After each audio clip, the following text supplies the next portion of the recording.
lead together, embrace change, enhance everyone's journey. The 3 core principles of SmartStop. A leader in self-storage real estate across North America. Reinforce why we're proud to bring you SheEO Lead-In, the podcast featuring curated conversations with powerful women sharing their impactful wisdom. It's a self-knowledge, self-discovery, and self-preneurship audio storage vault created by and for women. SmartStop's presentation of SheEO Lead-In begins right now.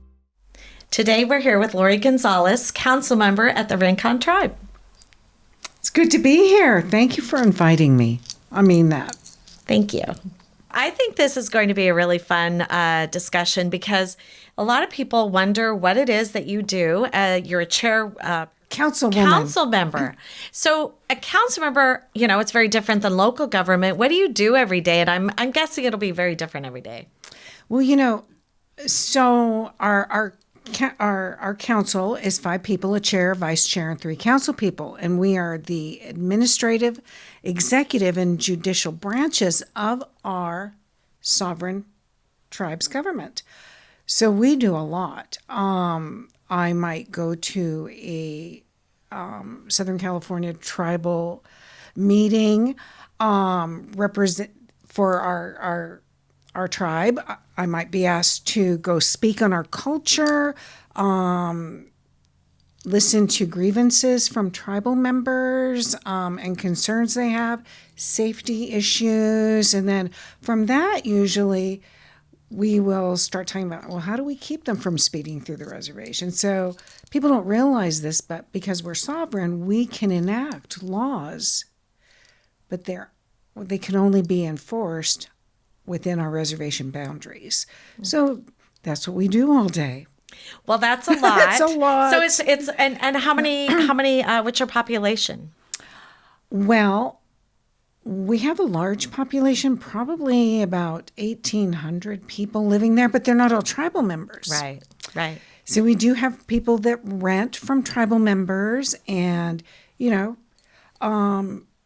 have a couple businesses on the reservation as well. So people come in to work, and then they end up renting and living right there. Tribal members, we probably have about 250 approximately living on the reservation. And then you have people that come in and work actually on the reservation. Yes. We have, Harrah's, Rincon Casino, and we have about 1,700 employees there. But we also have a travel plaza. We have employees there. And then we have people that work for the tribal government in IT, accounting, marketing, all of that. Regular little city. That's right. And you have lots of people coming in every day with those workers. So let's go back to, you didn't actually grow up in San Diego County, right? No, I didn't. My grandfather was part of something called the relocation program, where they tried to get Indians off reservations and mainstreamed. So he went off to Oklahoma, went to Haskell, which was an Indian college, and then came back, and there wasn't really any work, so he moved to L.A. I was born in Corona, grew up in L.A. County, and then in 1994, I moved to the reservation. And I'd been there to visit. I'd been there to stay with cousins for a couple of weeks in the summer, but now I can't imagine leaving San Diego, ever.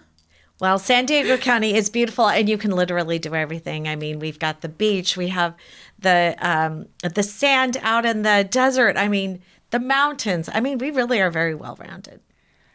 Amazingly so. Yeah. One of the things, I had friends in LA that said, "You're going to miss us. You're going to miss Hollywood." And it's like, where else can you live where I can take 40 minutes, go up, play in the snow, come back, change my clothes, another 40 minutes, I'm down at the beach roasting marshmallows. Right.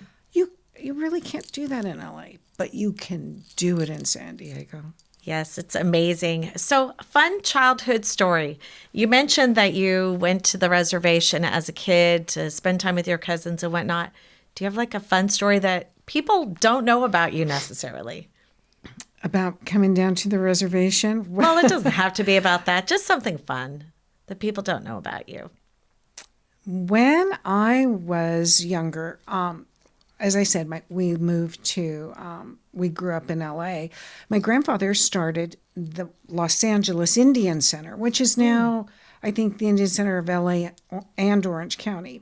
So when I was 15, we had this little pageant thing. It was an Indian Day picnic we put on at Sycamore Park, and I represented Miss Indian Missions. And the judges were Woody Strode. He had been a basketball player. He was in a couple movies. Jonathan Winters, who was a comedian.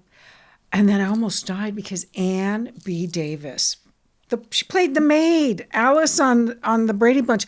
Wow. I was just starstruck. I'm just staring at this woman. And they were there to judge the little pageant. But to me, that was my first taste of being around celebrities. And I would, to this day, it's like, I got to meet Ambi Davis, and my grandkids are like, who's that? Oh, well, everyone knows the Brady Bunch. And the minute I say Brady Bunch, they know. Oh, yeah. Yeah, definitely. That's amazing. That was fun. Yeah. That was really a highlight of my preteen years. Oh, yes, definitely. So how long have you been on the council? Since 2011. Okay. And then prior to that, in I think the end of 1999, the tribe entered a compact with the state. We started building the casino, so I went to work for them. Ah. So I worked for them until 2011 when I ran for and won and got on council. I couldn't do both, so I had to leave my recruiting job there. And I've been on that since 2011. Seems like forever, but I enjoy it. Politics and women. Not easy, is it? It's not easy, but it's what you make of it. That's true. I mean, the circles yourself. Mm-hmm. You can choose to just blend right in and be one of the guys, or you can just stay true to yourself. Yep. And that's what I've chosen to do. I don't consider myself a politician. I consider myself a servant. That's right. Me too. I know. Yeah. That's one of the things that I love about you. I have seen what you have done to your city and how amazing it is, and yet you're so humble about it. And it's like, oh my God, you've transformed. It's this whole city, and it's just booming. So you just do your job. That's I love right. that. Yeah. And I think oftentimes, not all men, but many men tend to say, okay, well, I've got to deal with this politician part of it, the politics, and I would even say the good old boys, and to some degree, for me, I've actually had people say, oh, you should, and almost nearly every time if someone says you should, that kind of leads me to think I probably shouldn't, because they're trying to change me. I actually had someone say to me early on, you probably shouldn't wear a cross because you might offend people. I'm like, well, I'm a Christian, so how is that offensive? It's who I am. And if that's offensive, well, that's, I don't care about that. I mean, I need to do my job. And again, keep my head down, just do my job, we've got one job and you have the same job exactly. And that is to enrich people's lives, to make their lives better, to improve their quality of life. It's not that difficult if you actually just stay on the mission, right? And like you said, and stay true to who you are. That's right. I'm the same way. It's like, well, if this one thing about me bothers you so much, then the problem isn't with me. Right. Because if you're going to judge me by that, then you're not judging me by looking at the full picture of what I'm trying to do for you. Right.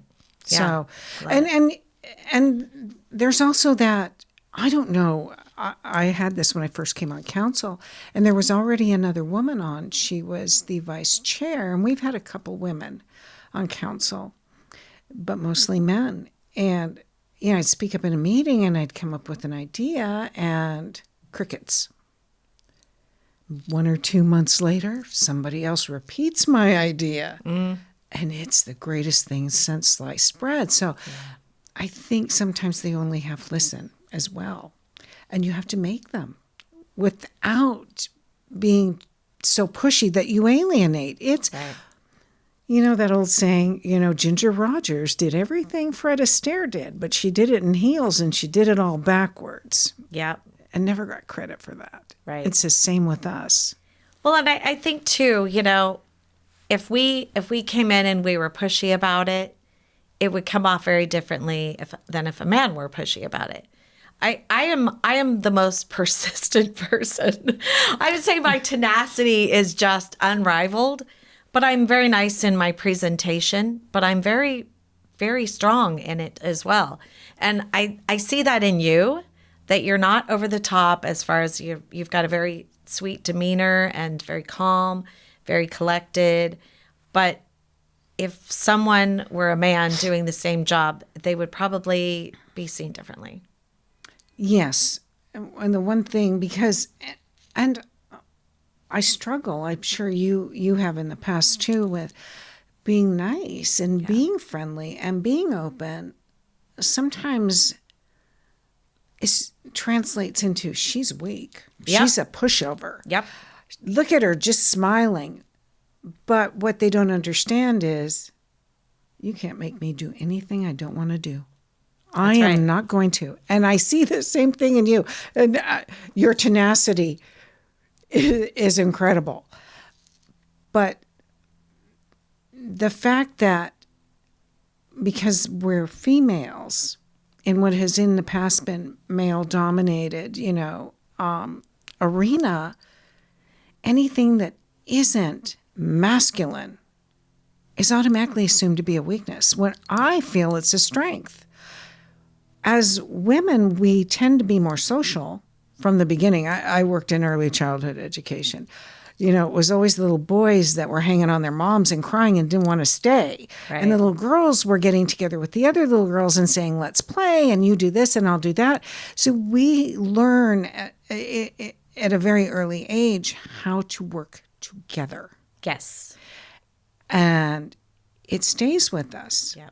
I'd agree with that wholeheartedly. And let's talk a little bit about the whole mean girl situation, because there are women out there that don't want women to succeed. I tell everyone this. Guess what? There's always going to be another woman in the room that might be more this, more that. It doesn't matter. There's a place for every single one of us. And back to your point of working together and being able to accomplish things. For me, I don't need to get the credit. I need to get what I want done. So I figure out a way to strategize and work that out. And I see always kind of your little wheels turning exactly in the same way. I'm thinking of all the scenarios that apply. Yeah. You're so right. And you touched on mean girls who somehow feel threatened. And maybe I think sometimes I try to... There's always two sides to a story. And I tend sometimes to, cut a little slack and think, okay, she's had to claw her way up too. So if you've had your claws out for a long time, to claw your way into a position, it's hard to retract them. Everybody is potentially, going to try and take away what you've worked for or earned.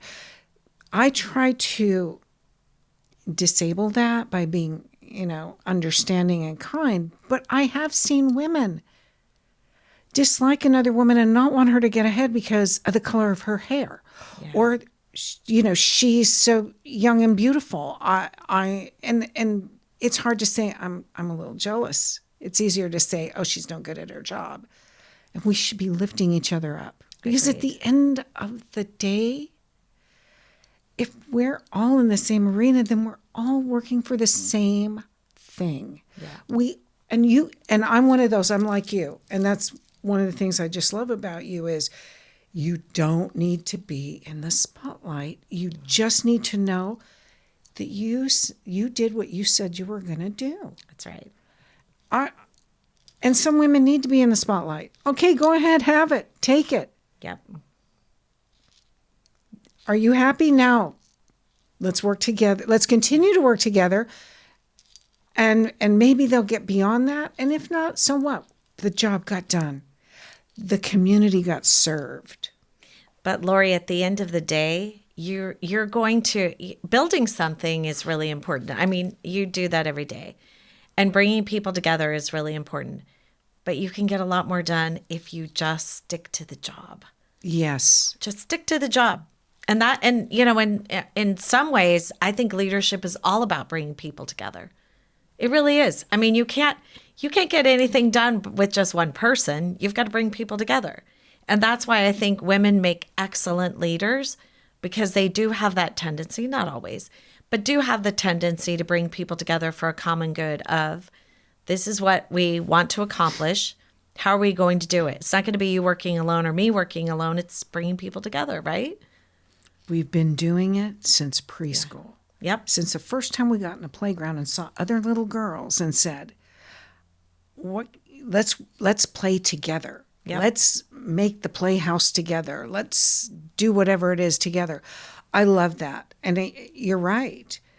I raised boys and girls.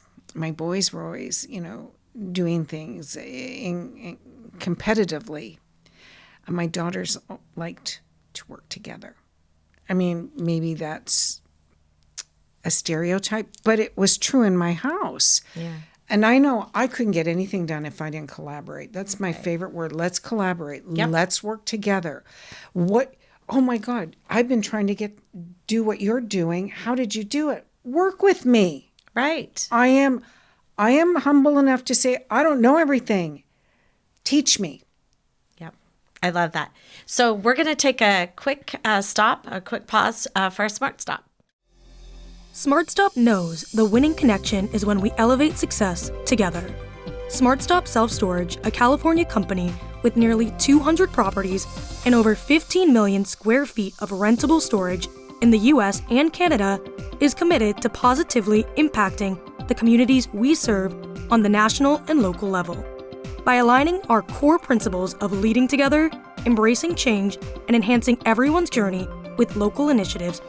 To learn more about our core values, our locations, and career opportunities, please visit us at smartstopselfstorage.com.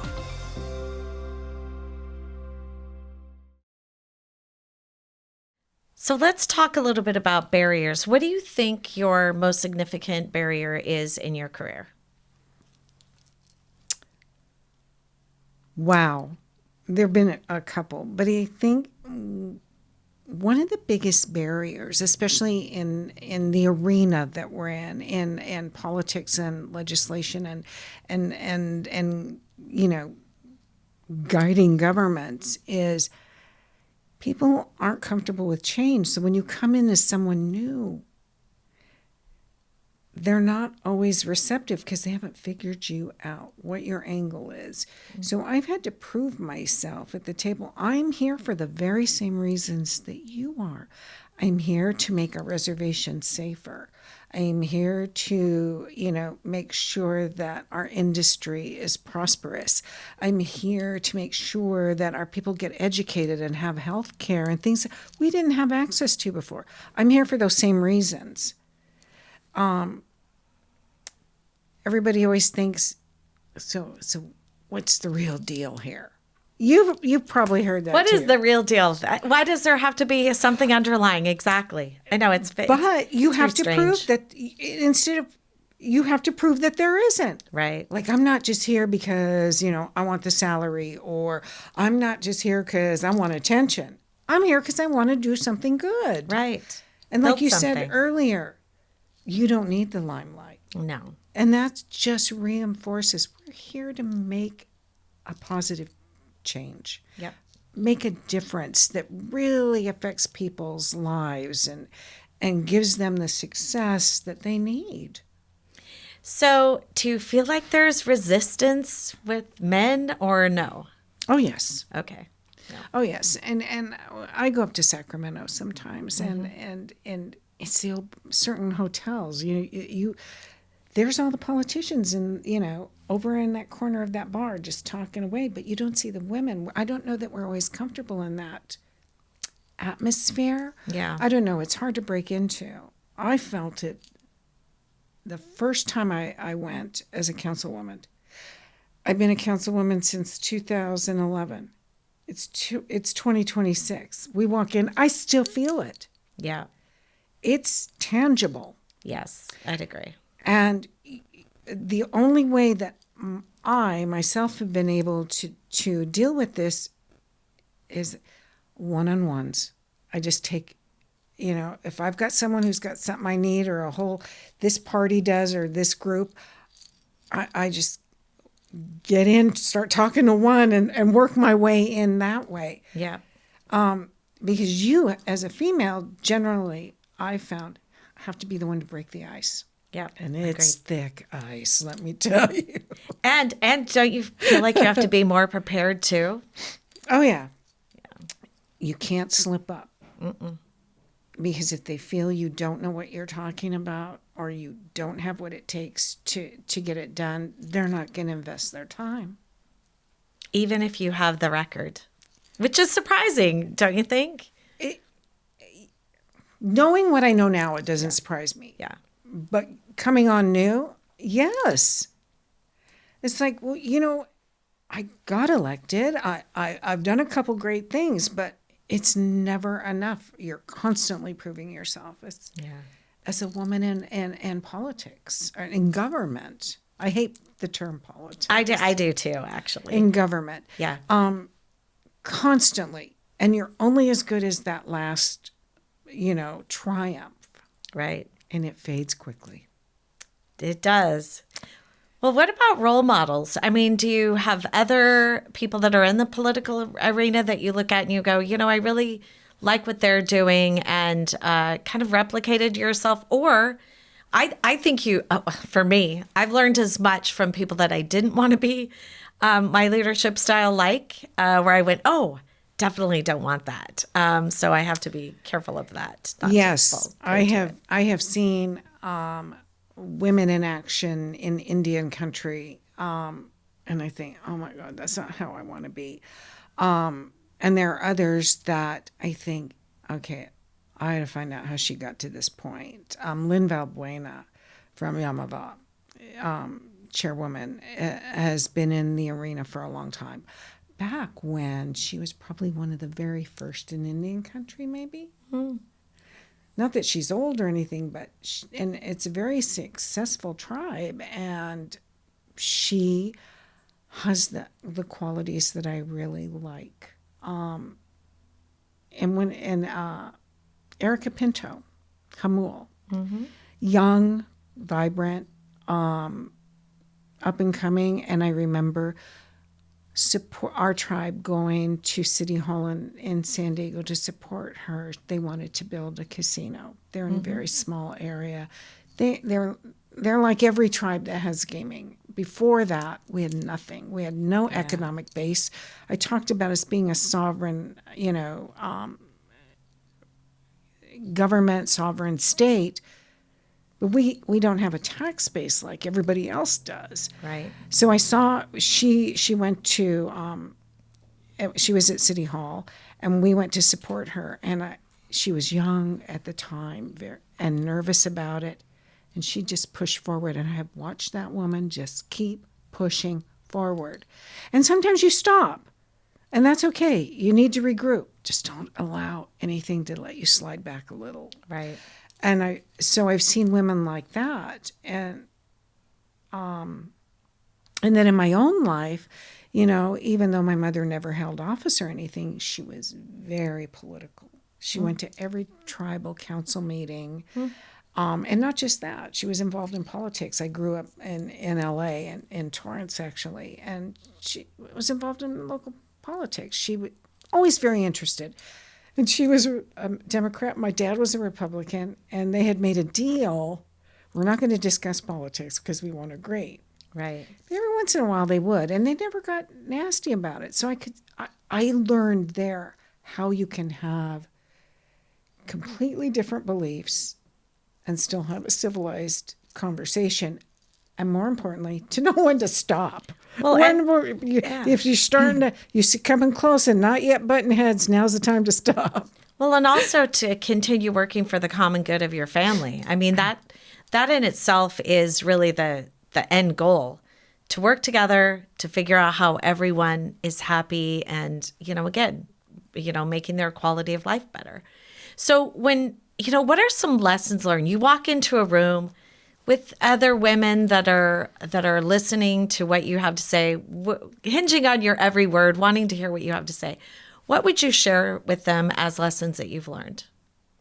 Don't give up. Yeah.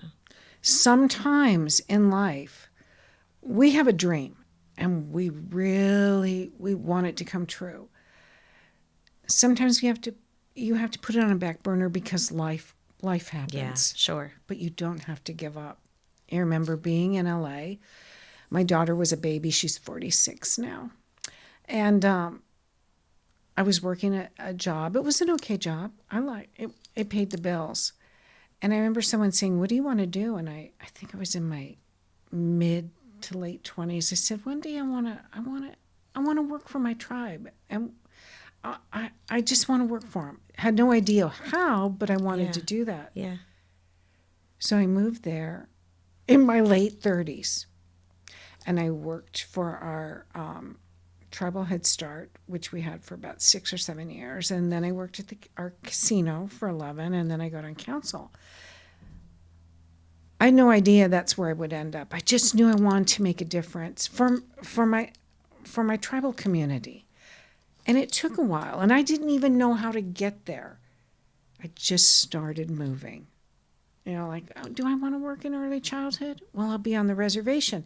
I had to weigh these things, and understand, too, that you have time.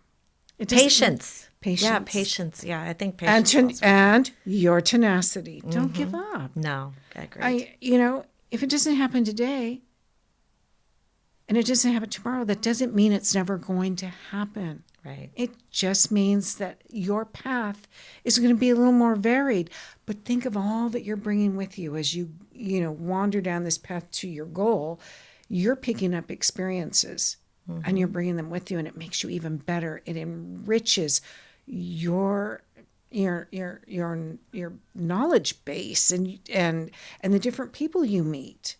Everybody leaves a mark. Yeah. Whether it's that you learn to deal with a crabby person or you know what it looks like when they're coming up behind you with that knife to put in your back. Yeah. I'm sure you've had that too. Sure. It makes you aware and gives you a wisdom. Had I got on council right when I I want to work for my tribe sometime, and 2 years later I'm on council, I would have failed. I wasn't ready.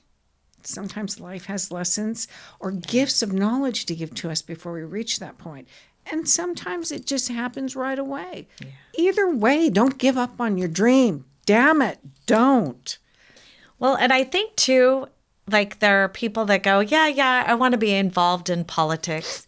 And then there are people that, like you and me, that are called to it because of circumstances and things. I don't know about you, but there was something that my city was building, and I went, I don't like that idea. That's not a good idea. And I got involved in a couple of things where I said, oh, I don't really like the track that they're on. And then I had people mentoring me to say, hey, you should run for public office.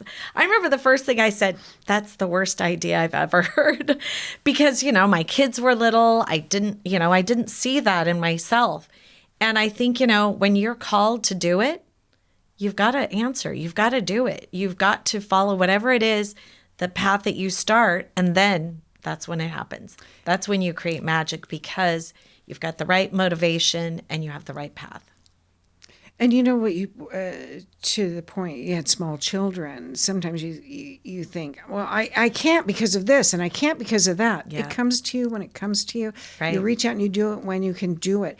And sometimes it's just a matter of becoming more sure of yourself. Mm-hmm. I mean, if someone had said a long time ago, I moved to the reservation, started going to meetings, and sometimes, I think, oh, I don't want people to be mad at me like that. Now I don't care because I can see past that. Right. You can be as angry as you want with me.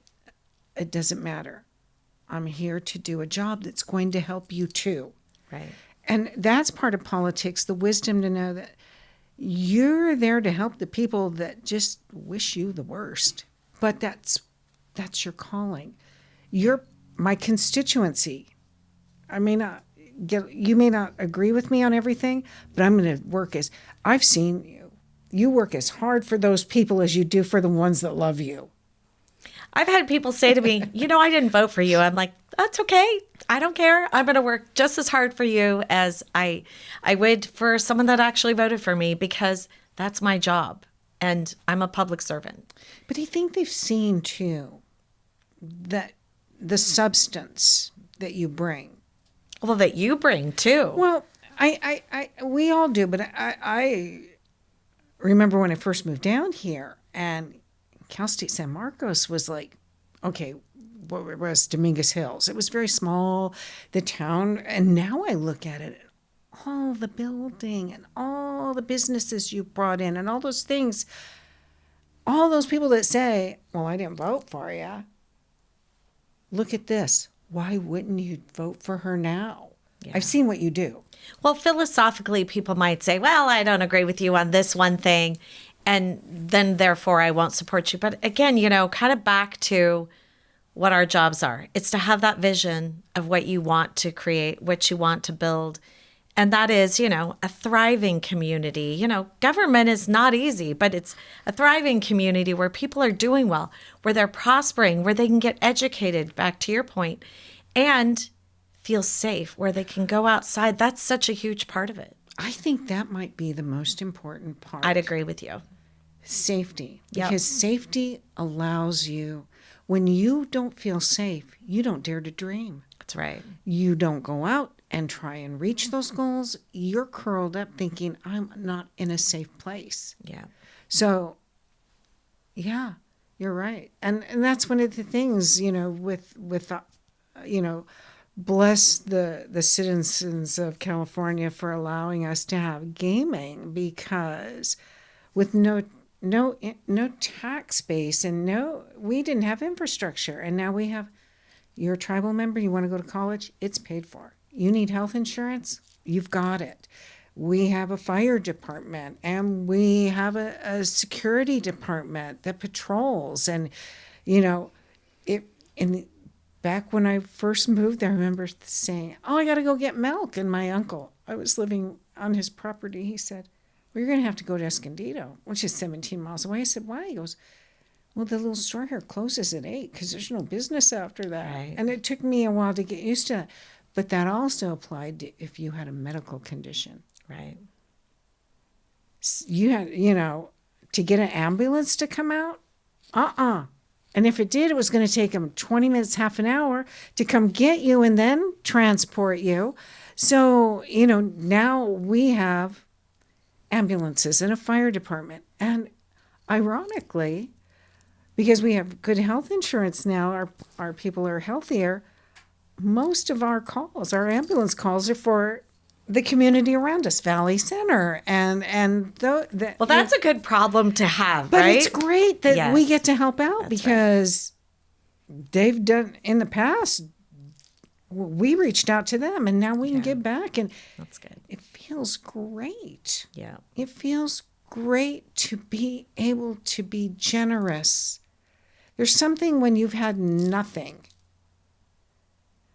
And everybody gives you things and you're grateful. But there's something about reaching that point where now I can give to people who have nothing that makes you, it makes you feel so good. And as a city, the programs that you've brought to San Marcos that affect even the overflow into other areas. I was at a One Safe Place gathering, and it's like, people don't even realize the other side of politics is how hard we work to keep our cities and our people safe.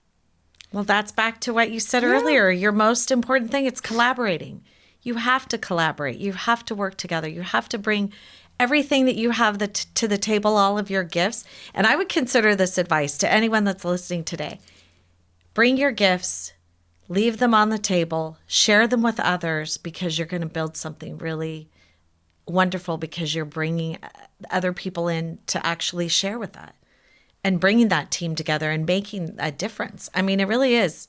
It's making a difference because you're bringing so many people together.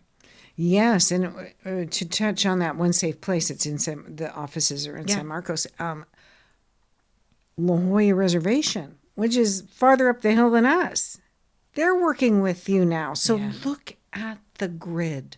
Look how we've spread out this safety net for young women and boys too. Yeah. Everybody gets trafficked. It's horrible. Yeah. But you have helped spread this safety net over the whole area. Thank you. It's my pleasure. So what's next for you? What are you going to do next? Well, I was reelected and took my seat this past December, so I have 2 years. Mm-hmm. My focus is missing and murdered indigenous people and human trafficking. Yeah. Because honestly, I know we call it missing and murdered indigenous. There is a problem with it in Indian country because reservations are remote, which makes vulnerable, easy pickings. Sure. But it's all of our children. Yeah. Reservation or not, it's all our children. Yes. I want them to feel safe. Yeah. So we still have to work on that. I'm really engaged in that. And then reaching out and saying, how can I, like I did when I came to San Marcos and said, how can I collaborate with One Safe Place? Yes. There's other organizations I want to collaborate. Let's build this safety net. Yeah. That it doesn't know reservation boundaries, city boundaries. Let's cover our whole county. And no politics either. No. It's for the good of everyone, which I love that. Exactly. Well, wonderful. Thank you so much for coming today. Thank you for sharing about your job. And thank you for being you, because you really are very extraordinary. Oh, my God. Well, thank you, because I look at what you do, and it's like, I'm older than you, but I could consider you a role model. Thank you. Because of all you've done and built up commerce and everything in your city. I want to see where you go. It affects everyone. I need to see where you go. Thank you. The incredible curated SheEO conversation you just enjoyed was brought to you by SmartStop, a leader in self-storage real estate and a company that upholds its core principles of leading together, embracing change, and enhancing everyone's journey. To learn more about SmartStop, please visit smartstopselfstorage.com. Cloudcast Media.